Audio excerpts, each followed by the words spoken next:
Boa tarde. Estou à disposição. Presidente, uma pergunta. A PEC sobre precatórios foi aprovada na CCJ. Durante a apreciação da matéria, os senadores disseram que alguns trechos do relator do parecer, não sei, o presidente Arthur não estaria de acordo com esse trecho. Eu queria saber como é que está essa evolução com a Câmara, da garantia que talvez que provavelmente passe no Senado, não há ping-pong entre as duas casas. Nesse momento, exatamente agora, após a aprovação pela CCJ por 16 votos a 10, o relator, o senador Fernando Bezerra, está conversando com outros senadores para buscarmos um acordo em relação ao texto, para que tenhamos mais adeptos para a apreciação no plenário. Então, estou aguardando o retorno do relator para ver se é possível evoluir nesse acordo, obviamente um compromisso de ceder em alguns pontos, para que possamos apreciar no plenário do Senado, eventualmente até hoje mesmo, mas aguardo a posição do relator em relação a esse ajuste buscado junto aos demais senadores. Seria o primeiro item ou só seria aberta a sessão a partir desse entendimento? Se houver o sinal verde do relator em relação a essa possibilidade de um acordo mais amplo, e havendo certa pacificação no texto da PEC dos precatórios, nós podemos colocar já como primeiro item na sessão de hoje. Mas eu aguardo a posição do relator e, eventualmente, se não for possível, se não evoluir a tempo, nós temos diversos indicados que já foram sabatinados, outros que já tinham sido sabatinados e que está pendente de apreciação no plenário, nós podemos também começar pela apreciação dessas indicações hoje. Então, a ordem dos fatores não altera tanto a soma assim. O importante é que haja o quórum no plenário para as duas questões, tanto a PEC dos precatórios quanto as indicações de autoridades. Presidente, mas quais são esses pontos que estão sendo discutidos que o senhor falou que estão em negociação? E também eu queria saber essa questão em relação ao Lira, se existe essa interlocução de fato para negociar também na Câmara depois de ser aprovado aqui. Existe, eu sei que o relator conversou agora há pouco com o presidente Arthur Lira em relação a esse tema. O presidente Arthur Lira sabe que o Senado tem o seu tempo, tem suas posições, nós estamos amadurecendo isso, então vamos aguardar o relator nessas negociações que ele está fazendo agora à tarde, após a apreciação da CCJ, para que o assunto chegue ao plenário do Senado já devidamente acordado. Talvez não plenamente acordado, mas com as arestas principais já dirimidas, e aí a gente tem condição de votar a PEC dos precatórios, que não é só importante para o governo, é importante para o Brasil, porque é importante dar solução aos precatórios, ao mesmo tempo ter o espaço fiscal para o programa social. Esse Auxílio Brasil é muito importante para as pessoas carentes e o Senado tem pleno compromisso com a solução desse problema, e isso se dá através da aprovação da PEC dos precatórios. Vai ser possível promulgar, presidente, as partes iguais, de forma separada? Tem uma decisão sobre isso? Tecnicamente é possível, mas não há uma decisão. Vamos avaliar o texto. Aquilo que for convergente de Senado e de Câmara, obviamente que pode ser promulgado, mas vamos avaliar, porque pode ser possível que a Câmara também vote mais rapidamente lá e possamos promulgar essa proposta de emenda à Constituição para que ela se torne uma emenda constitucional e com isso se dê a solução nos precatórios e o espaço fiscal para o Auxílio Brasil. Presidente, você colocou a importância de ter um programa social da família, respeitar o teto de gastos. Essa última proposta do relator tira aqueles 16 milhões de reais de precatório do Fundef do teto. Queria ouvir sobre isso. Você considera que isso preserva ou não o teto de gastos? Olha, a gente tem realmente compromisso com a responsabilidade fiscal. Obviamente que na discussão havida na CCJ com os demais senadores, houve essa pretensão de se garantir o pagamento desses precatórios do Fundef, que tem natureza educacional, portanto eles devem sim, obviamente, ser prioritários, e foi uma opção do relator, se for essa a condição para termos uma margem tranquila de aprovação no Senado Federal, que se possa tomar essa providência. No final é um exercício de sabedoria do relator e da maioria do Senado, independente do que seja a minha percepção. O importante é dar solução à questão dos precatórios, ter o espaço fiscal e, ao mesmo tempo, diante disso tudo, ter essa responsabilidade fiscal, que é importante, que é o respeito ao teto de gastos públicos. Em relação ao MP do Auxílio Brasil, presidente, que também vai ser A MP eu designei agora há pouco o senador Roberto Rocha, do estado do Maranhão, ficará responsável pelo trabalho na medida provisória que trata do Auxílio Brasil. Nós temos um prazo curto para poder apreciar, mas também temos o senso de urgência nessa medida provisória. e o senador Roberto Rocha já agora vai se dedicar à elaboração do seu texto e dar a posição e a contribuição do Senado em relação à MP. Certamente será apreciada a tempo de se aprovar a medida provisória do Auxílio Brasil, vamos dar solução à PEC dos precatórios.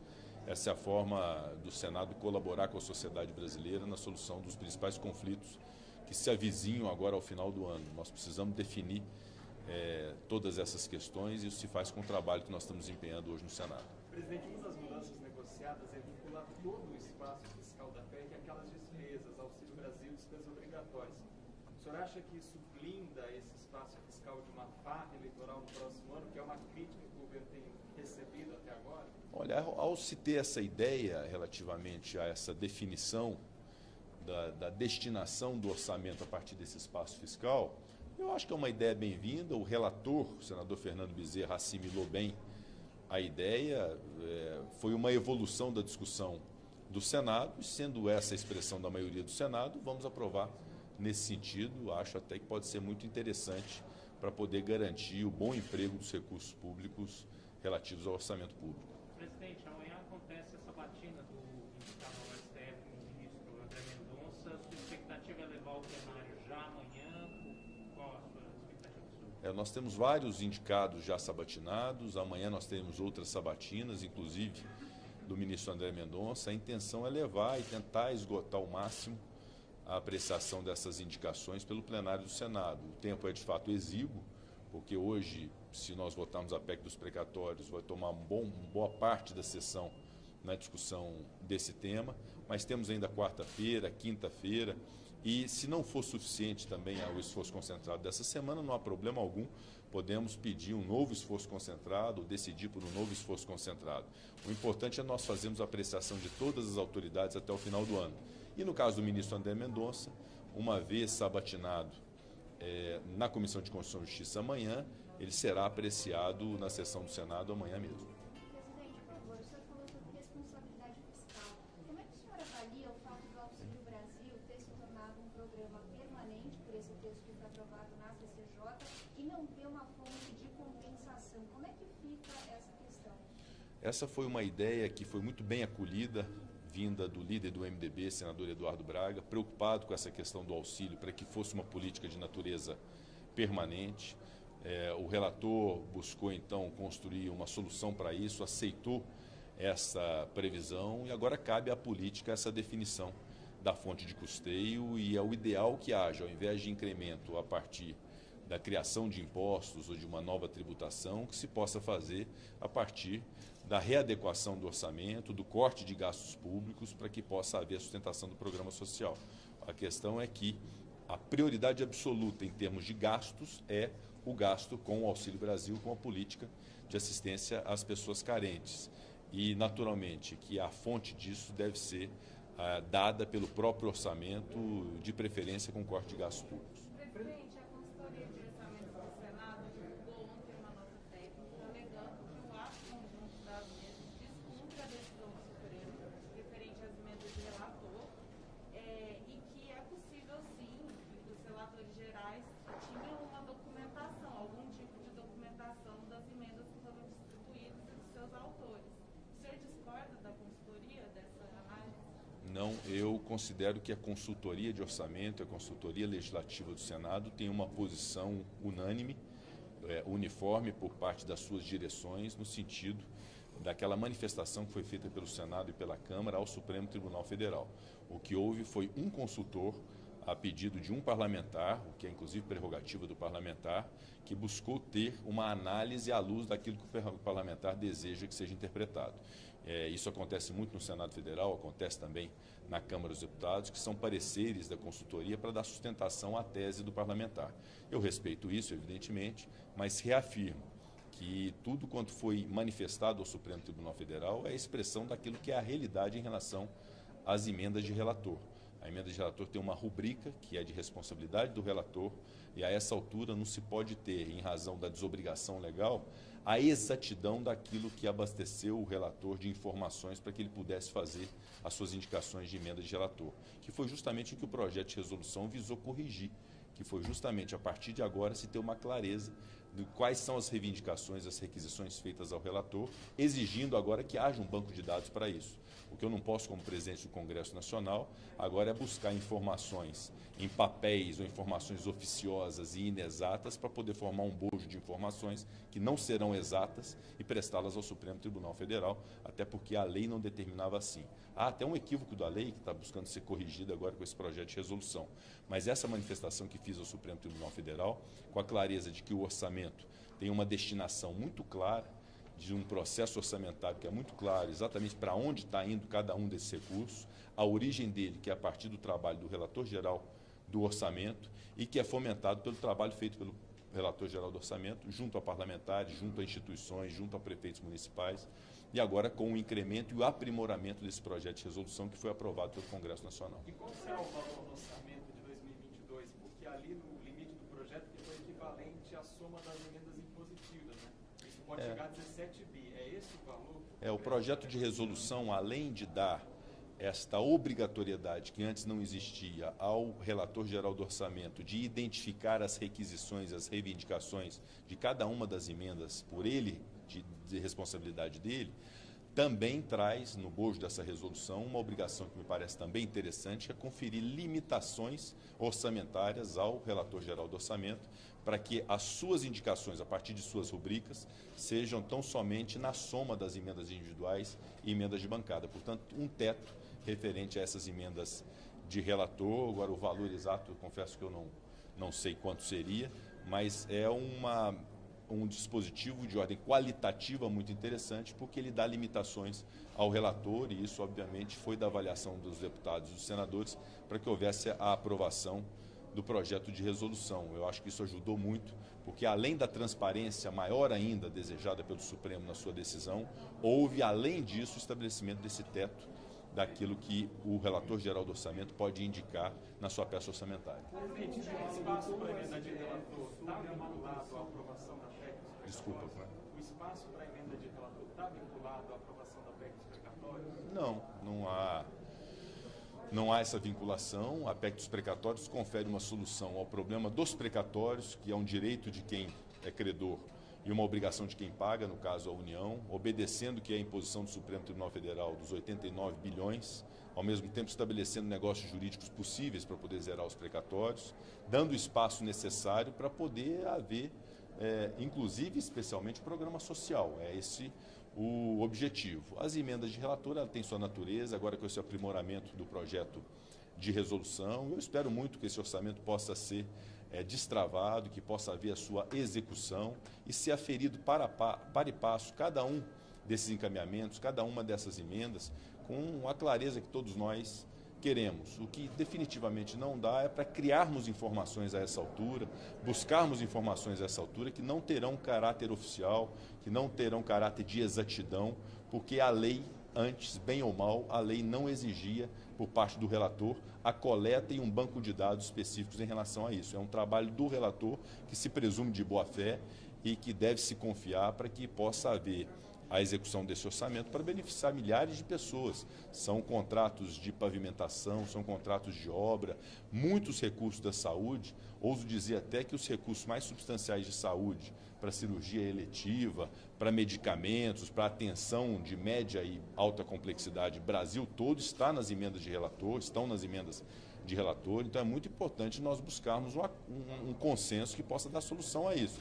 E a minha condição nisso é como presidente do Congresso Nacional. Eu sou presidente do Congresso, há um impasse havido entre o Congresso e o Poder Judiciário, eu estou buscando solução. Não estou defendendo orçamento secreto, nem coisa que o valha. Aliás, eu assumi essa condição justamente para poder dar uma equação que seja uma equação melhor para os brasileiros, porque querem ver o orçamento aplicado nos diversos municípios do país. Essa é a razão de ser da minha atuação nesse assunto. Mas, presidente, o projeto diz que os autores reais, digamos assim, das emendas poderão ser sociedade civil e prefeitos. E aí o parlamentar não ficaria ainda blindado se ele indicasse para um prefeito ou para uma entidade, por exemplo? A partir do momento que nas emendas parlamentares você tem, o ordenamento jurídico permite a emenda de relator, a emenda individual de cada parlamentar, a emenda de bancada, a emenda de comissões, é natural que cada uma dessas instâncias assuma a responsabilidade por aquilo que indica.